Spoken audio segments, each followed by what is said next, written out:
Əl-Hərəvi deyir, mən qultu li Ali ibn Musa rıza aleyhisselam ki, İmam Rıza aleyhisselama dedim ki, yebnə Rasulillah, ey Peyğəmbərin balası, ma təqulu fil hadithilləzi yərvihə əhlul hadith ennəl müminə yəzuruna rabbahum fi mənazilihim fil cənnə.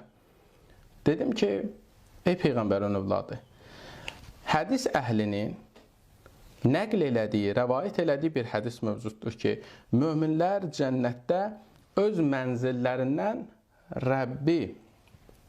Rəblərini ziyarət eləyəcəklər. Həmin bu hədis haqqında nəzərin nədən ibarətdir?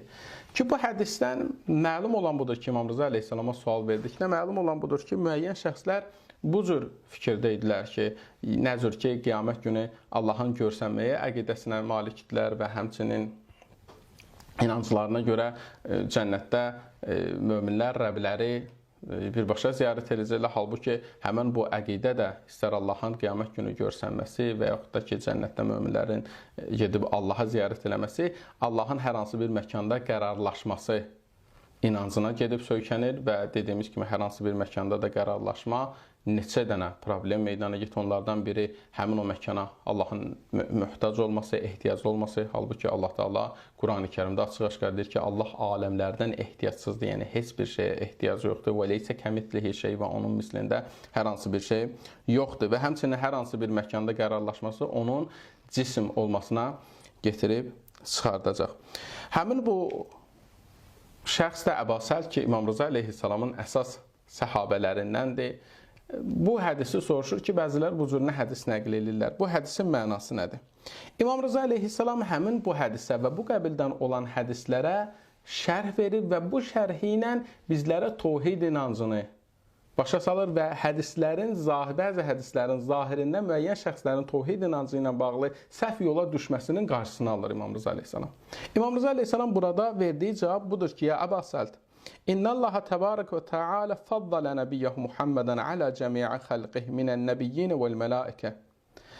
Buyurur ki, Allah Teala Həzrət Muhammedin Mustafa sallallahu aleyhi və səlləmi bütün peyğəmbərlər və mələklərdən üstün qərar verdi. Və cəalə taətəhu taətəh və onun itaətini öz itaəti qərar verdi.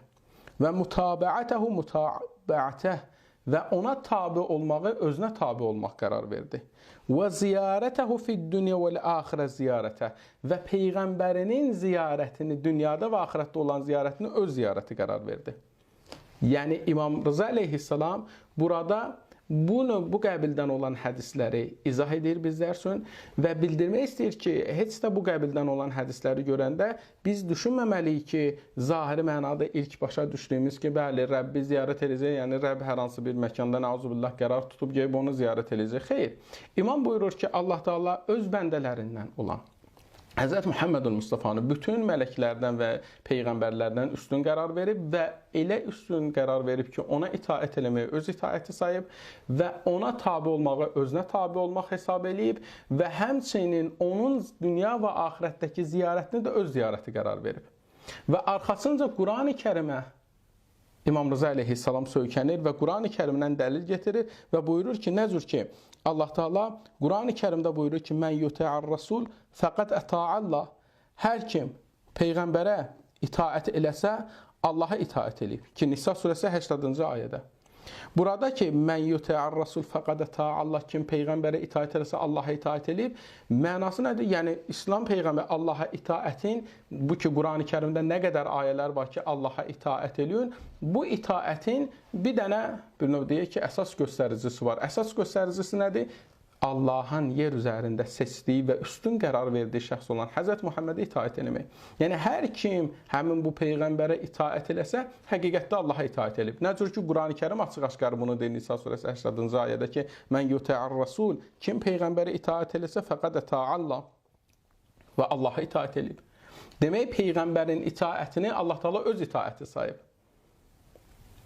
Və arxasınca başqa bir ayədə nə cür ki, bunu Fəth surəsi 10-cu ayədə buyurur ki, peyğəmbərə beyət eləmək haqqında İnnəl-ləzīnə yubayi'unəkə innəmā yubayi'unəllah. Həqiqətən sənə beyət eləyənlər Allaha beyət eləyirlər. Yadullah fəvqəydihim. Allahın əli onların əllərinin üzərindədir. Ki, Fəth surəsində peyğəmbərin öz yanında olan şəxslərdən beyət alması hadisəsinə Allah Taala toxunur və buyurur ki: İnnellezine yubayi'unke, sənə beyət eləyən innema yubayi'unullah, həqiqətdə Allaha beyət elib. Yəni Allah Taala'nın seçdiyi və üstün qərar verdiyi şəxs olan İslam peyğəmbərinə beyət eləməyə Allah Taala deyir, bu həqiqətdə mənə beyət eləməkdir. Yəni kimsə Allaha itaat eləmək istəyirsə gərək bu peyğəmbərə itaat eləsin.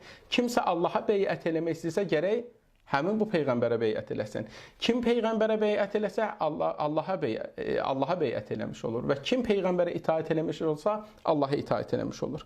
Və bunu deyəndən sonra İmam Rıza əleyhissalam buradan gəlir həmin bu zurnə hədislər ki var, bəziləri zahirindən belə başa düşüblər ki, məsələn Allahın özünü gedib ziyarət eləyəcəklər. Həmin bu hədisləri həmin bu Qurani-Kərimin ayələri ilə izah eləyir və buyurur ki: "Və qalən nəbi mən zərəni fi həyati əv bə'də mevti fəqad zərəlləh Teala."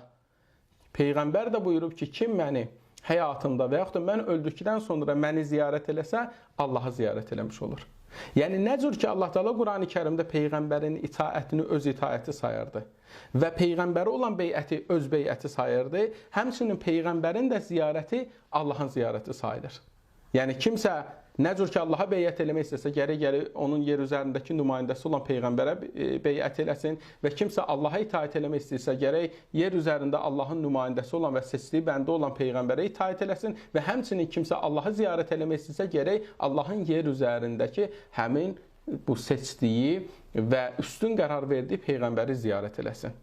Və hədislərdə əgər Allahın ziyarəti gəlibsə və qiyamət günü Allahı ziyarət eləmək formasında və yaxud da bunu bildirən hədislər mövcudsa, bunun mənası ilə Qurani-Kərimin ayələrinin mənası kimidir. Nə cür ki, itaət haqqında deyir ki, peyğəmbərə itaət eləyən Allaha itaət eləyib və peyğəmbərə beyət eləyən Allaha beyət eləyib, həmçinin peyğəmbəri də ziyarət eləyən, yəni qiyamət günü kimsə peyğəmbəri ziyarət eləsə, müəyyən şəxslərə verilən mükafatlardan biri bu olacaq ki, peyğəmbəri ziyarət eləyəcəklər və bu ziyarətləri həqiqətdə Allaha ziyarət sayılacaq. Nə cür ki, peyğəmbərə beyət eləmək, Allaha beyət eləmək sayılırdı. Və İmam buyurur ki: "Və dərəcətun nəbi fil cənnə ərfa'ud dərəcət." Və peyğəmbərin də qiyamət günündə olan dərəcəsi, cənnətdə olan dərəcəsi ən üstün dərəcədir. "Fəmən zarahu fi dərəcətihi fil cənnə min mənzilihi." Kim cənnətdə öz mənzilindən peyğəmbərin dərəcəsində peyğəmbəri ziyarət etsə, fəqad zarallahu təbarək təala. Allahı ziyarət eləmiş olacaq. Və